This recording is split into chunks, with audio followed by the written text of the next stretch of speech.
tehnoloogia ettevõttes õppimine on A ja O. Kui sa ei õpi, siis põhimõtteliselt arengut ei ole. Ja me oleme üles ehitanud organisatsioonis sellise õppimist soodustava kultuuri.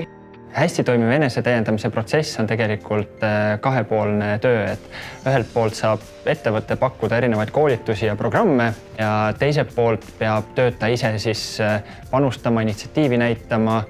Mõnel puhul on töötajad suutnud ise organiseeruda ja ühed töötajad koolitavad teisi ja seal tööandja roll on küllaltki minimaalne. Ettevõtted peaksid inimesi koolitama sellepärast, et inimestel on ideed, inimestel on visioonid, et need ei ole ettevõttel.